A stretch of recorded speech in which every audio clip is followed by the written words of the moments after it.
Young জেনারেশনের মধ্যে না ভাত না না না না না একেবারেই না, আমি মোটা হয়ে যাচ্ছি। আরে মোটা হওয়ার কারণ কি শুধু ভাত? তারা ওটসে চলে যাচ্ছে, তারা রুটি চলে যাচ্ছে, এসব মাখনা টাকনা ঘি জোয়ার বাজরা ছোটবেলা থেকে হয়তো 20 বছর অব্দি খাইনি, সেগুলো এখন কিনে কিনে তারা খাওয়া শুরু করেছে। একদমই। তো এটা ভাতই কি সর্বনাশের মূল, মানে মোটা হওয়ার মূল কারণ? একদমই না, ভাত ছেড়ে তো অনেকে ওই ওয়াইল্ড রাইস, ব্রাউন রাইস এসব। অ্যাকচুয়ালি পুরোটাই হচ্ছে আপনার লাইফস্টাইলটা কিরকম আছে সারাদিন, আপনি কতটা পরিমাণে খাচ্ছেন সেটাই হচ্ছে ইম্পর্টেন্ট। আমরা ভাতের জন্য মানে ভাতকে কালপিট কেন বলি, তার স্টার্চ এর কোয়ান্টিটি বা গ্লাইসেমিক ইন্ডেক্সের জন্য। কিন্তু আমরা বুঝতে হবে কখনোই ভাত কিন্তু শুধু খাই না, ভাতের সাথে আমরা সবসময় যেটা খাই ডাল বা সবজি বা মাছটা তো সবকিছু খাচ্ছি, এবং সবকিছু যখন একসাথে খাই যেটাকে বলা হয় টোটাল গ্লাইসেমিক লোড, সেটা কিন্তু কমে যাচ্ছে। তো সেই জন্য মানে যে কারণে আমরা ভাত খাবো না বলছি, সেটা এইখানে এই পয়েন্টটা একদম ইনভ্যালিড।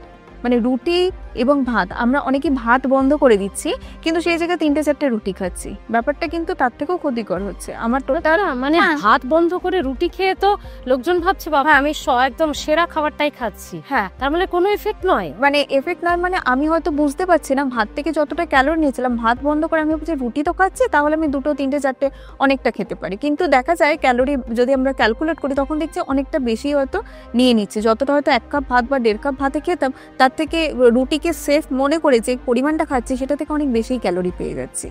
তো রুটিকে আমি খারাপ বলছি না, কিন্তু আবার ভাতকেও আমি খারাপ বলছি না।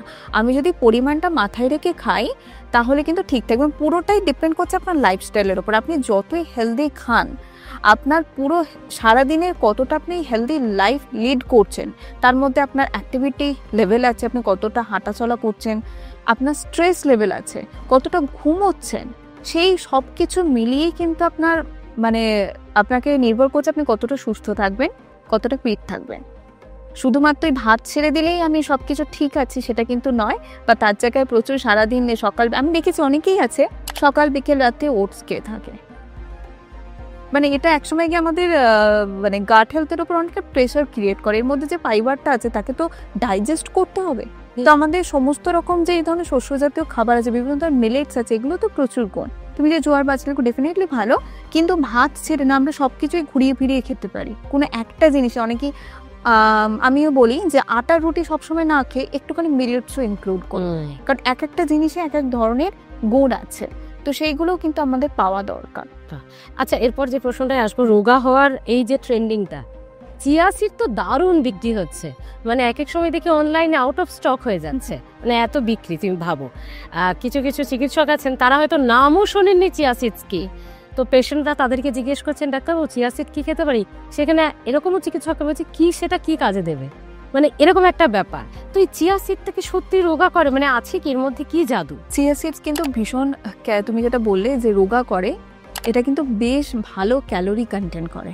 তা রোগা হচ্ছে কি করে? হচ্ছে কারণ চিয়া সিডসকে আমি বলবো তো সুপার সিডস, কারণ এর মধ্যে প্রচুর নিউট্রিয়েন্টস আছে, মানে ক্যালসিয়াম, ম্যাগনেসিয়াম, ভিটামিন, বিভিন্ন ধরনের মিনারেল যেটা আমাদের শরীরের জন্য ভালো, এবং প্রোটিন এবং হেলদি ফ্যাট, যে ফ্যাটটা আমাদের শরীরের জন্য দরকার, আমাদের চুল, স্কিন, হার্ট, আমাদের হাড় সমস্ত কিছুর জন্য দরকার, সেটা কিন্তু আমরা চিয়া সিডস থেকে পাই। কিন্তু প্রথমে যেটা বললাম, আমরা অনেকেই মনে করি যেটা ওয়েট কমায়, এটা কিন্তু ক্যালোরি বেশ ভালো আছে। আমরা কিন্তু যদি খুব বেশি পরিমাণে খেতে থাকি এটা কিন্তু ওজন বাড়াতে পারে। কিন্তু ব্যাপারটা মানে চিয়া সিড, শুধু এই ধারণাটা ভাঙতে হবে আমাদের যে চিয়া সিড রোগা করে, চিয়া সিড কিন্তু মোটাও করতে পারে। কিন্তু ব্যাপারটা হয় কি, অ্যাকচুয়ালি চিয়া সিডস কি হয়, ওয়াটারটাকে সোক করে নেয়, মানে জলে দিলে দেখবে ওটা ফুলে জলটাকে টেনে নেয়।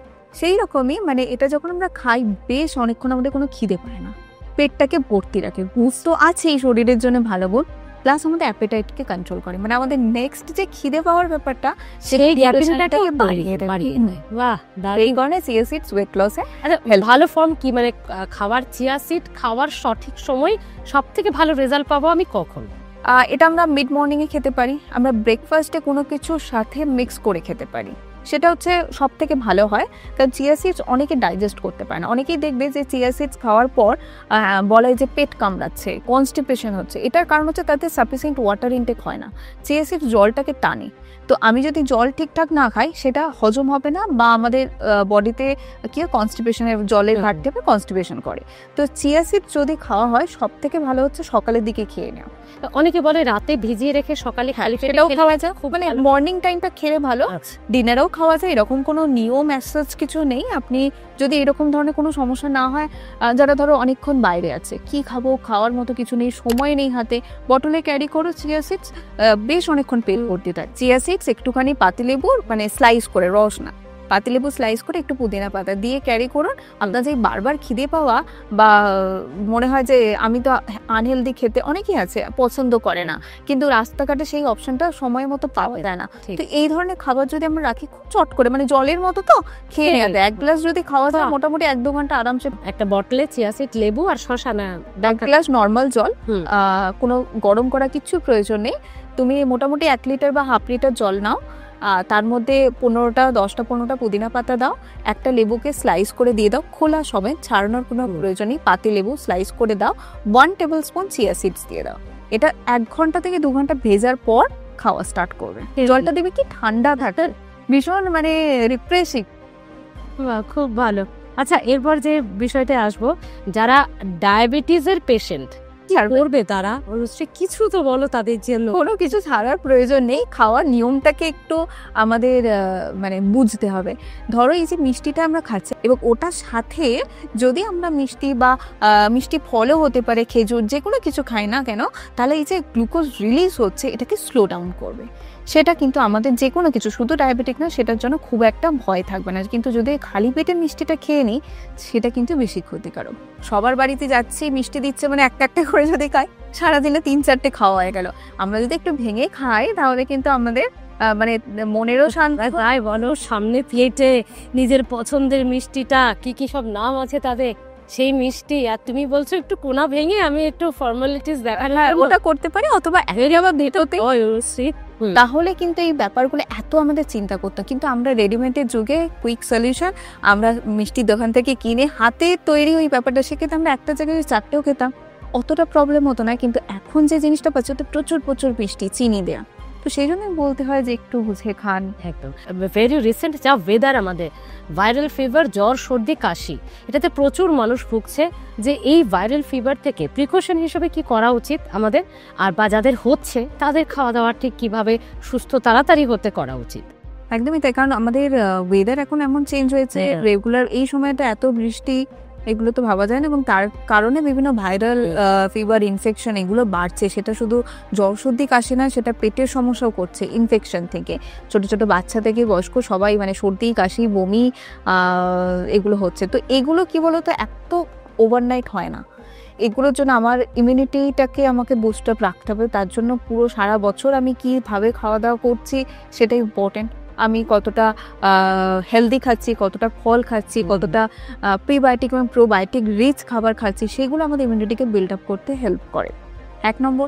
2 নম্বর হচ্ছে এই সময়টা আমরা যেটা করতে পারি, এই ওয়েদার সিজন চেঞ্জ হচ্ছে, কিছুদিন পর শীতকাল আসবে বা এখন এই বর্ষা, এই সময় সকালবেলা আমরা যদি একটু কাঁচা হলুদ, যেটা আমরা একদম আমাদের হিন্দু মানে রান্নাঘরে পাওয়াই যায়, কিন্তু এগুলোকে আমরা অনেক সময় ইগনোর করেছি, কিন্তু রেগুলার বেসিস যদি খেতে পারি, একটু কাঁচা হলুদ, গোলমরিচ, তুলসী পাতা, আদা, এই 4টে জিনিস মানে অসাধারণ কাজ দেয়। সেটা আমাদের এই যে এখন সর্দি কাশি হলেই একদম লাং ইনফেকশন হয়ে যাচ্ছে, সর্দি বসে যাচ্ছে, গলা খুসখুস হচ্ছে, তো এই জিনিসগুলোকে কিন্তু একদম প্রিকশন, যেটা তুমি বললে, আমাদের ওটা হতেই দেবে না, সেই জায়গাতেই ওটা আটকে দেবে।